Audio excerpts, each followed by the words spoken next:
বহু প্রতীক্ষার পর বৃহস্পতিবার 5 ডিসেম্বর মুক্তি পেল আল্লু অর্জুনের পুষ্পা টু দ্য রুল। মুক্তির আগেই বক্স অফিসে ঝড় তোলার আভাস আগেই পেয়েছিলেন পুষ্পা টু সিনেমার ভক্তরা। যেই কথা সেই কাজ, মুক্তির পর ছবিটি একের পর এক রেকর্ড গড়েই যাচ্ছে। পুষ্পা টু দ্য রুল মুক্তির আগে বেশ জোরে সোরে প্রচারণা ছিল সিনেমাটি তেলুগুর পাশাপাশি আরও কয়েকটি ভাষায় মুক্তি দেওয়া হবে। তালিকায় ছিল বাংলা ভাষাও। সিনেমায় বাংলা ভাষায় প্রচলিত গান ও ট্রেলার বেশ সাড়া ফেলে, কিন্তু বাংলায় মুক্তি পায়নি দক্ষিণী সুপারস্টার আল্লু অর্জুনের এই সিনেমা। তবে নির্মাতারা জানিয়েছেন ওটিটিতে মুক্তি পাবে বাংলায় ভাষান্তর করা পুষ্পা টু। ভারতীয় সংবাদ মাধ্যম আনন্দবাজার লিখেছে, নভেম্বর মাসের মাঝামাঝি সময়ে কলকাতায় পুষ্পা টুর ডাবিংয়ের কাজ শুরু হয়। দিনরাত এক করে কাজ এগিয়ে নেন অভিনয়শিল্পীরা, কারণ তাদের হাতে সময় বেঁধে দেওয়া হয়েছিল। প্রথমে হায়দ্রাবাদের একটি সংস্থার অধীনে ডাবিংয়ের কাজ শুরু হলেও পরে দায়িত্ব দেওয়া হয়েছিল পশ্চিমবঙ্গের কবি ও গীতিকার সুরকার শ্রীজাত বন্দ্যোপাধ্যায়ের কাছে। তিনি বাংলায় পুষ্পা টু এর চিত্রনাট্যের পাশাপাশি গানও লিখেছেন। বাংলায় সিনেমাটি মুক্তি না পাওয়ার কারণ জানতে শ্রীজাতের সঙ্গে যোগাযোগ করা হলে তিনি সাড়া দেননি। পশ্চিমবঙ্গে পুষ্পা টু এর পরিবেশনার দায়িত্বে আছেন বাবলু দামানি। সিনেমাটি কেন বাংলা ভাষায় মুক্তি পেল না তা নিয়ে স্পষ্ট কোনো কারণ জানা নেই। বাবলু বলেন, এই সিনেমার ব্যবসা ভালো হচ্ছে, কিন্তু বাংলায় কেন মুক্তি পায়নি তা নিয়ে আমার কাছে কোনো তথ্য নেই।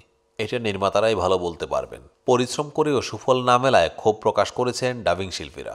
আল্লু অর্জুনের কণ্ঠের জন্য নির্বাচন করা হয় শুভায়ন রায়কে। কলকাতার ডাবিং শিল্পী হিসেবে প্রায় 10 বছরের অভিজ্ঞতা তার। শুভায়ন বলেন, প্রায় দিনরাত কাজ করে আমরা ডাবিং শেষ করেছিলাম। এমনকি কোনো সংশোধন এলে সেটাও আমাদের দ্রুত করে দিতে হতো।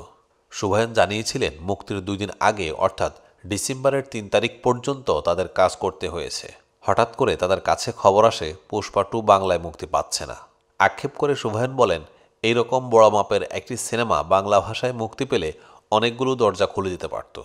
অন্তত কলকাতায় একটা শো যদি দেওয়া হতো, তাহলে ডাবিং শিল্পীদের একটা পরিচিতি তৈরি হতো।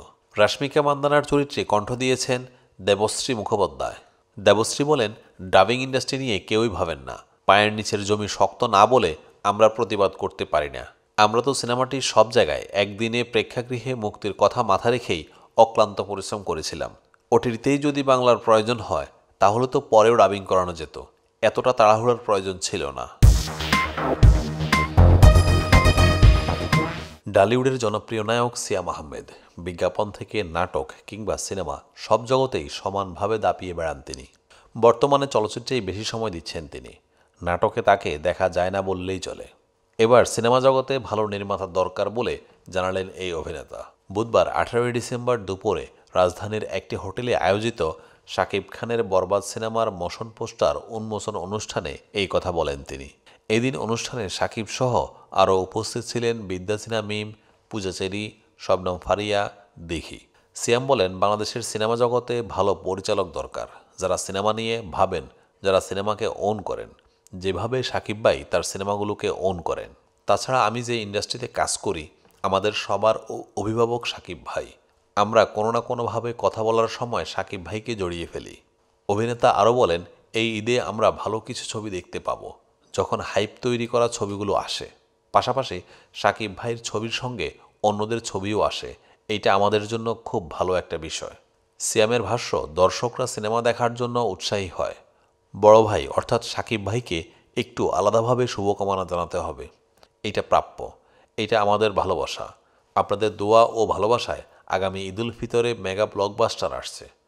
প্রসঙ্গত, বরবাদ সিনেমায় শাকিব ছাড়াও আরও অভিনয় করেছেন ইধিকা পাল, যিশু সেনগুপ্ত, মানব সচদেব, মিশা সওদাগর সহ অনেকেই। এছাড়া বরবাদ সিনেমার একটি আইটেম গানে পারফর্ম করেছেন কলকাতার নায়িকা নুসরাত জাহান।